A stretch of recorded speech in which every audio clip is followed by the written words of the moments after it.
Israel and the Church. To adequately interpret prophecies regarding the end of the age, we must carefully distinguish between statements about the nation Israel and statements about the Church of Jesus Christ. Here's Gene. As Matthew continues to record here, beginning in chapter 24, Jesus is about ready to leave the temple complex in Jerusalem. He's been in the temple. And what Jesus taught, I believe, helps us to distinguish very clearly God's future plan for Israel, as indicated in the principle, and God's present plan for the church, and even the future plan for the church.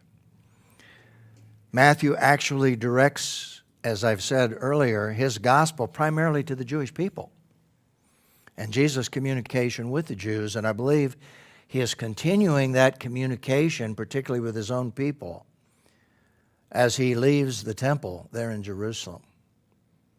And so we have Jesus' temple prophecy, and this is what he said in verses 1 and 2 of Matthew 24. As Jesus left and was going out of the temple, his disciples came up and called his attention to its buildings. And in another gospel, it relates to the fact that they were talking about how magnificent a complex Herod's temple really was. Herod had rebuilt the temple on this huge complex that's called the Temple Mount.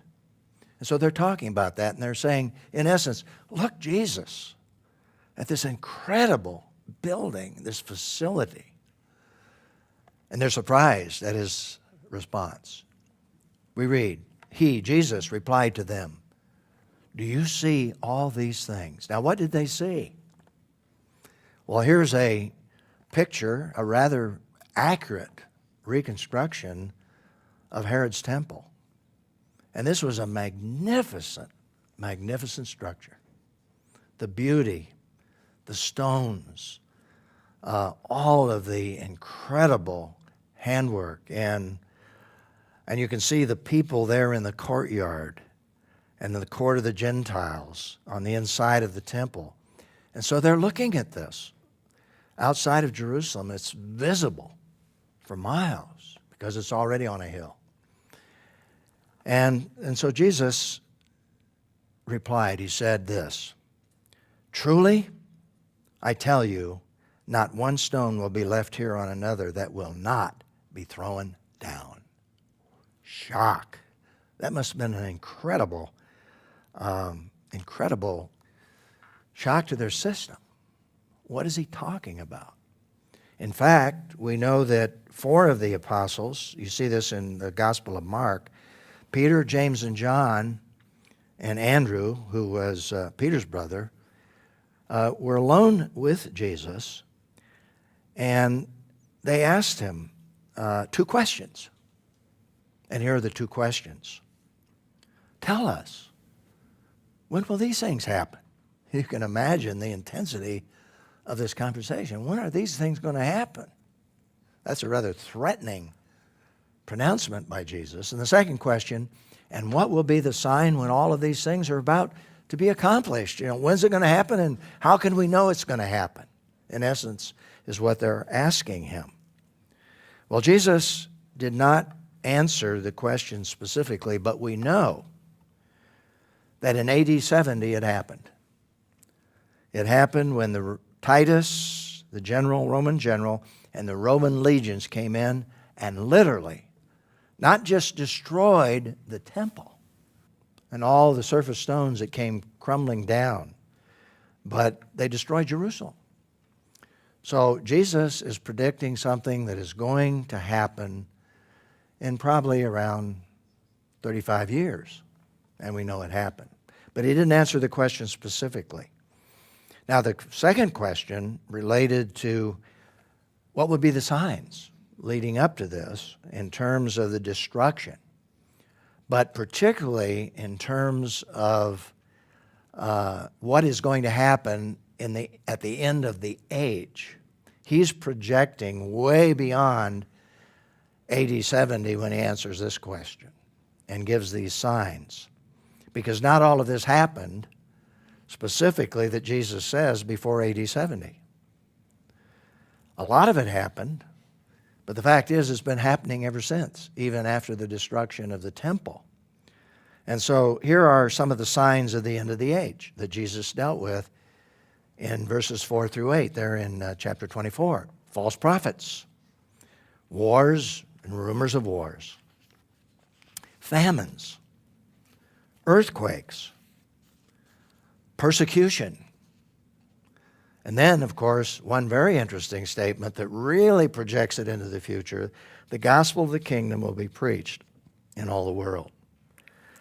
What we have here is signs that Jesus said are going to come. But then he described in detail some horrible things that are going to happen even after these signs. So he goes on to explain that. Jesus says, immediately after the distress of those days, the sun will be darkened, and the moon will not shed its light. The stars will fall from the sky, and the powers of the heavens will be shaken. And if you want a detailed presentation of that, go to the book of Revelation and see what happened with the signs that came with the sealed judgments and the trumpet judgments particularly. And you will see prophecy regarding these things happening. Then the sign of the Son of Man will appear in the sky. What is the sign of the Son of Man? Then all the peoples of the earth will mourn. And they will see the Son of Man coming on the clouds of heaven with power and great glory. It seems that this will happen not in a moment, but it'll happen in a process of all of these things taking place. And then here comes Jesus, and the whole world is going to see him. Now that's hard to conceive and imagine how that could happen.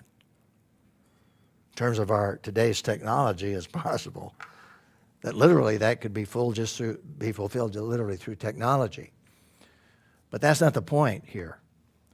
Jesus goes on to say, he will send out his angels with a loud trumpet, and they will gather his elect from the four winds, from one end of the sky to the other.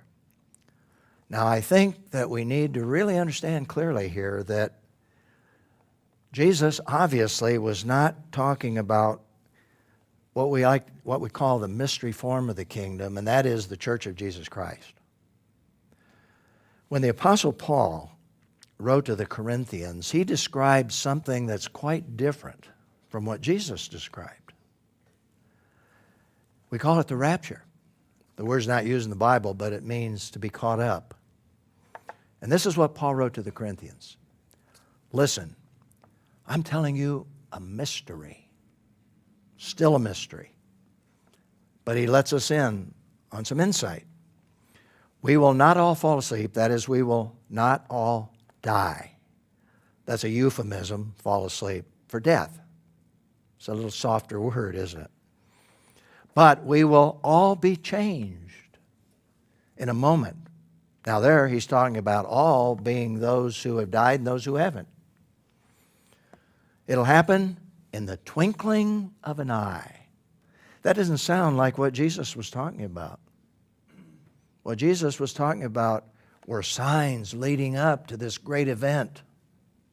And then it happens. But this is going to happen in a moment, in the twinkling of an eye.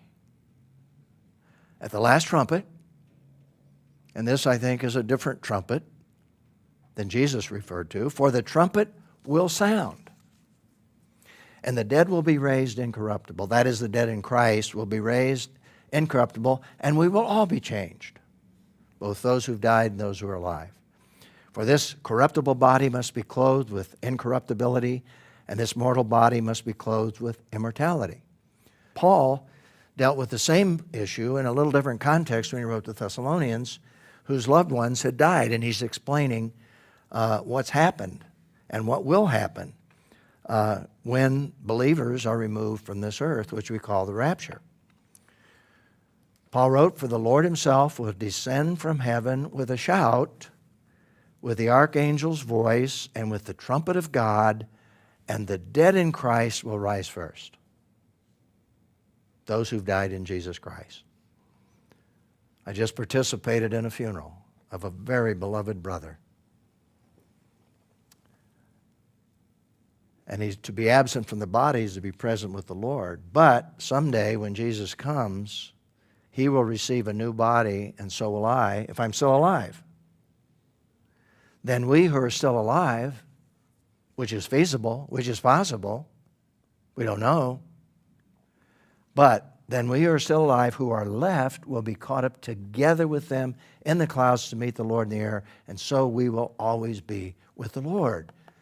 And then these wonderful words that I love to use at funerals of believers. Therefore, encourage one another with these words because of the wonderful hope that we have in Jesus Christ.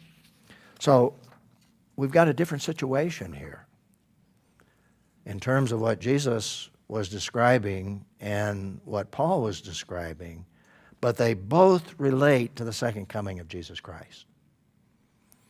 The gathering away of the believers is the first event, and then coming to earth with the believers in judgment is the second event. One is the hope, the other is judgment, as Jesus comes to judge the earth and to set up his kingdom. But here's the question. Though what Jesus predicted in Matthew 24 refers primarily, but not exclusively, to a period of persecution and tribulation far into the future, what do these warning signs in this chapter say to all of us, both Jews and Gentiles, who are true members of his spiritual kingdom through faith in Jesus Christ? What it basically says, number one, is that many of these signs were present even in the first century. And they've been present for 2,000 years. There have been false prophets, wars, rumors of wars, famines, earthquakes. In the first century, whole cities were destroyed.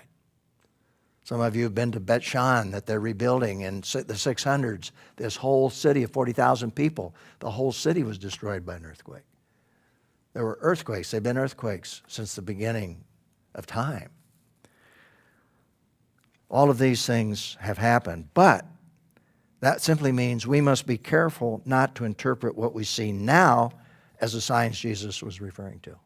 Could be, but we must be very cautious. On the other hand, and here's a very important point, if what we see happening in the world today does relate to these signs, even partially, it could mean the rapture could take place at any moment. That is the removal of the Church of Jesus Christ. But regardless, we must be ready for that moment, which will be fulfilled when he comes for this church, and then when he comes to return to earth to rule and reign. And this is when the Jews will cry out in reality, "Blessed is he who comes in the name of the Lord." But let's remember this principle that I think grows out of this passage. To adequately interpret prophecies regarding the end of the age, we must carefully distinguish between statements about the nation Israel and statements about the church of Jesus Christ.